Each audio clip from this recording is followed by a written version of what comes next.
கடந்த 3 ஆண்டுகளில் இல்லாத அளவு சர்வதேச சந்தையில கச்சா எண்ணெயினுடைய விலை அளவு வந்து ரொம்ப குறைந்திருக்கிறது. இதனால இந்தியாவுல பெட்ரோல், டீசலின் விலை வந்து குறைவதற்கான வாய்ப்பு இருக்கா? இது ஏன் இந்த அளவு விலை குறைந்திருக்கு அப்படின்னு சொல்லிட்டு விரிவாக பேசுவதற்காக பொருளாதார வல்லுநர் சோமவல்லியப்பன் அவர்கள் நம்முடன் இருக்கிறார். அவரிடமே பேசலாம். சார் வணக்கம் சார். சார், இந்த கச்சா எண்ணெய் விலை குறைவுக்கான காரணம் என்ன சார்? எல்லா பொருட்களையும் போல கச்சா எண்ணெய்க்கும் உலக அளவில் ஒரு டிமாண்ட், ஒரு சப்ளை, இந்த எண்கள் இருக்கிறது. பொதுவாக உலகத்தில் இருக்கிற மக்கள் தொகை அதிகரிக்கிறது, பொருளாதார வளர்ச்சிகள் தொடர்ந்து அதிகரித்து கொண்டிருக்கும், கூடுதலாகவோ குறைச்சலாகவோ தொடர்ந்து குரோத் இருந்து கொண்டே இருக்கும். அதன் காரணமாக கச்சா எண்ணெய்க்கான தேவை அதிகரித்து கொண்டே போகும். இதுதான் கடந்த 50-100 ஆண்டுகளாக நாம் பார்த்த ஒரு விஷயம்.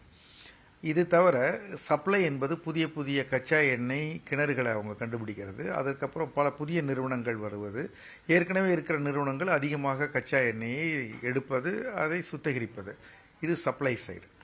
இது உலகத்தில் பல்வேறு இடங்களில் கச்சா எண்ணெய்க்கான சப்ளை இருக்கிறது. அதில் சில இடங்களில் போர்கள் நடக்கிற போது சப்ளை இருந்தும் கூட சப்ளை வந்து சேர்வதற்கு தடைகள் ஏற்படும், அதனால விலை உயரும். இதுபோல பல காரணங்கள்னால உலகத்தினுடைய பொருளாதார வச்சு அதிகமாக இருக்கிற போது டிமாண்ட் அதிகரிக்கிறது, சப்ளை குறுகிய காலத்தில் உடனடியாக அதற்கு ஏற்ற அளவுக்கு உயர்த்த முடியாத காரணத்தினால விலை உயர்கிறது. தக்காளி, தங்கம், அரிசி எதை போன்றதுன்னா இது விலை தேவைக்கும் வரத்துக்கும் இடையே இருக்கக்கூடிய அந்த இழுபறியில் விலைகள் மாற்றம். இப்போ சமீபத்தில் கச்சா எண்ணெய் கொரோனாவுக்கு பிறகு அதனுடைய விலைகள் குறைந்து, அதனால நீங்கள் சப்ளையை நாம் செயற்கையாக குறைப்போம் என்று பெட்ரோலிய கூட்டமைப்பு நாடுகள் ஓபெக் முடிவு செய்து அவர்கள் சப்ளையை குறைத்தார்கள். உருவாக்குறதே கொஞ்சம் குறைச்சாங்க, வெளியில் எடுக்கிறதே. அந்த குறைப்பது இந்த செப்டம்பர் மாதத்தோட அந்த ஒப்பந்தம் முடிகிறது. அதனால இதற்கு பிறகு அவர்கள் மீண்டும் பழைய நிலைக்கு சப்ளை செய்வார்கள் என்கிற ஒரு எதிர்பார்ப்பு இருக்கிறது. ரெண்டாவது, லெபனானிலிருந்து வரக்கூடிய எண்ணெயினுடைய ஒரு சிக்கல்கள் காரணமாக சந்தைக்கு வராமல் இருந்தது, மீண்டும் வர ஆரம்பித்திருக்கிறது. இது ரெண்டும் சப்ளை சைடு அதிகமாவதற்கான காரணங்கள்.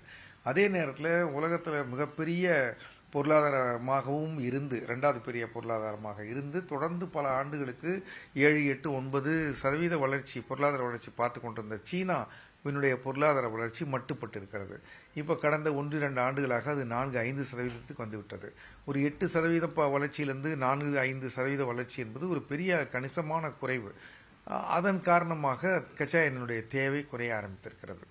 அமெரிக்காவிலையும் பொருளாதார வளர்ச்சி இருக்காது, குறையும் என்பது போல பல மாதங்களாகவே பேச்சுக்கள் இருந்து இப்பொழுது மீண்டும் மீண்டும் வெவ்வேறு புள்ளி விவரங்கள் வெவ்வேறு விதமாக தெரிவிக்கின்றன. ஆனால் ஒட்டுமொத்தமாக அமெரிக்காவுடைய பொருளாதாரம் பறக்கப் போகிறது, உயரப்போகிறது என்பது போன்ற பேச்சுக்கள் இல்லை. அதனால எப்படியெல்லாம் இந்த கச்சா எண்ணெய்க்கான தேவையும் வரத்தும் இருக்கும், அதை வைத்து விலை எப்படி இருக்கும் என்பதை யூகபேரம் செய்கிறவர்கள் அவர்கள் ஃபியூச்சர்ஸ் மார்க்கெட்டில் விலை ஏற்றுவார்கள், இறக்குவார்கள். வருங்காலத்தில் நம்ம இதில் லாபம் பார்க்கலாம் என்று அவருடைய மதிப்பின்படியும் கூட இப்போ இம்மிடியட் ஃபியூச்சரில் வரக்கூடிய உடனடி சில மாதங்கள், சில ஆண்டுகளுக்கு கச்சா எண்ணெயுடைய தேவை பெரிதாக அதிகரிக்காது, சப்ளை தொடர்ந்து அதிகரிக்கும் என்கிற காரணத்தினால விலை இப்பொழுது இறங்குகிறது. சார், இது நீடித்து இருப்பதற்கான வாய்ப்பு இருக்கா சார்? ஏன்னா இப்போ தொடர்ச்சியா டவுன் ஆகிட்டே இருந்தீங்க, இந்த ஒப்பந்தத்தின் படியும் குறைவதற்கு வாய்ப்பு இருக்குன்றீங்க.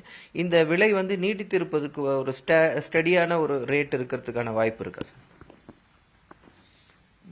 எந்த ஒரு சந்தை பொருளும் அதனுடைய விலை சந்தையினுடைய தேவைகளை பொறுத்தும் சந்தையினுடைய யூகங்களை பொறுத்தும் மாறும்.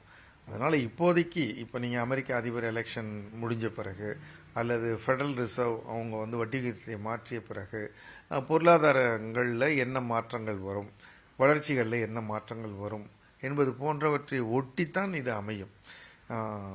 இது ஒரு தனித்து இயங்குறது இல்லை, இது ஒன்றோடு ஒன்று இணைந்து இயங்குவது. தங்கம், அமெரிக்க டாலர், உலக பொருளாதாரம், உலக அரசியல் நிலைமை, ஜியோ பொலிட்டிக்கல், அதற்கப்புறம் பெரிய போர்கள், அப்புறம் பெரிய இயற்கை சீற்றங்கள், இது மாதிரி பல விஷயங்கள் இதோடு இணைக்கப்பட்டிருக்கின்றன. இது எந்த சமயத்தில் எந்த ஒயரு சரியாக இருக்கும், எந்த சுவிட்சு கனெக்ஷன் சரியாக இருக்கும் சொல்ல முடியாது. அதனால இப்போதைக்கு இறங்கி இருக்கிறது, இதை அனுபவித்துக் கொள்வோம், அப்படித்தான் நான் சொல்ல முடியும். இப்போ கச்சா எண்ணெயினுடைய விலை சர்வதேச அளவில் உயர்ந்த போது இந்தியாவில் அந்த விலை உயர்ந்தது. இப்போ குறைஞ்சிருக்கிறதுனால நமக்கு குறைவதற்கான வாய்ப்புகள் இருக்கா? அது அந்த கம்பெனிகள் என்ன மாதிரியான முடிவுகள் இருக்கும், அதுக்கு எதுவும் ரூல்ஸ் இருக்கா சார்?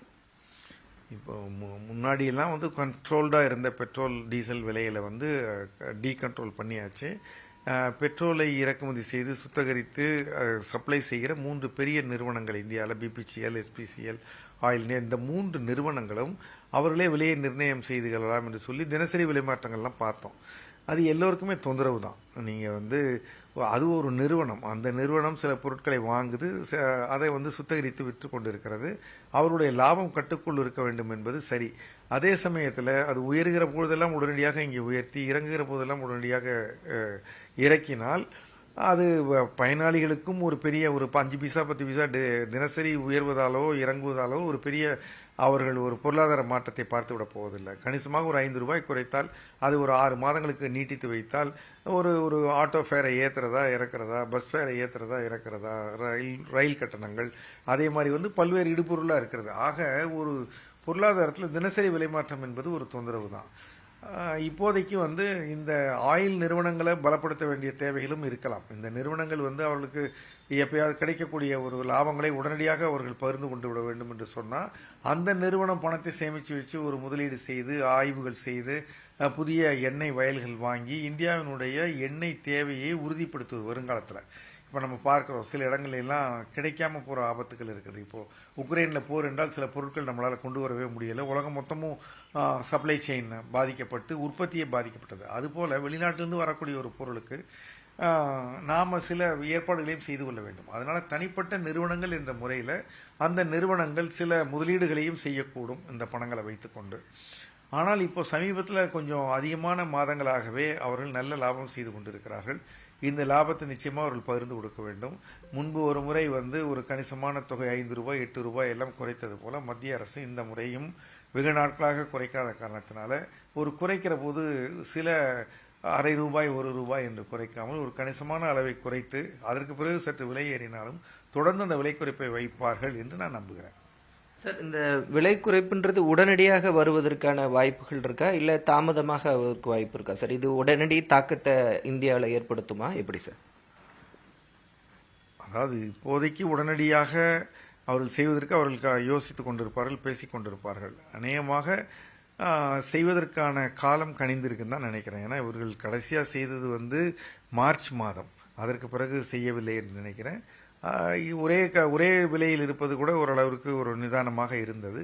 இப்பொழுது குறைப்பதற்கான காலம் கணிந்திருக்கிறது. ஏன்னா அவர் கூட எதிர்பார்த்திருக்கலாம் திடீரென்று மீண்டும் மாறுமா, இஸ்ரேலில் போர் இருக்கிறது, ஏதாவது மாற்றங்கள் வருமா என்று. இஸ்ரேல் ஹமாஸ் போரையும் இந்த சந்தை ஜீரணித்து விட்டது. உக்ரைன் போரும் இதற்கு மேலே பெரிய உக்கிரமாகாது என்கிற அளவில் தான் உலகம் நினைத்து கொண்டிருக்கிறது. அதனால ஒரு ரிஸ்க் எடுத்து இப்பொழுது குறைக்க வேண்டும். உடனே ஏறிவிடுமா என்று பயப்பட தேவையில்லை.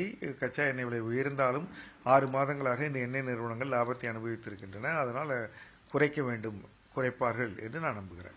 சார், இந்த சர்வதேச சந்தையில குறைஞ்சிருக்கிறது எவ்வளவு அதிகமான போது இங்க விலை எவ்வளவு உயர்த்தப்பட்டது, இப்ப இவ்வளவு குறைக்கும் போது இந்த சதவீதம் அளவுக்கு? Okay sir. சரி சரி சரி, இல்ல இல்ல சார், ரெக்கார்டு தான் எடுக்கிறேன். ஓகே சரி, ஓகே சார், தேங்க்யூ. வேற எதுவும் இருக்கா சார் சொல்றது?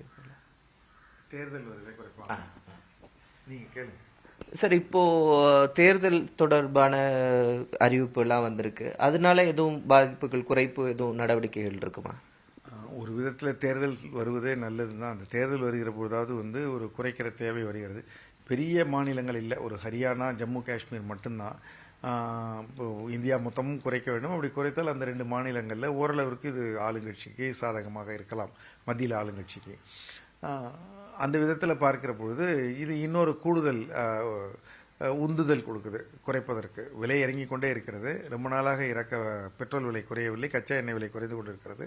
இப்போ 2 தேர்தலும் வருகிறது. அதனால காலம் கணிந்து இருக்கிறதுல இது இன்னொரு ஸ்டெப் அஹெட். அதனால இன்னும் அது சாத்தியத்தை அதிகப்படுத்துகிறது.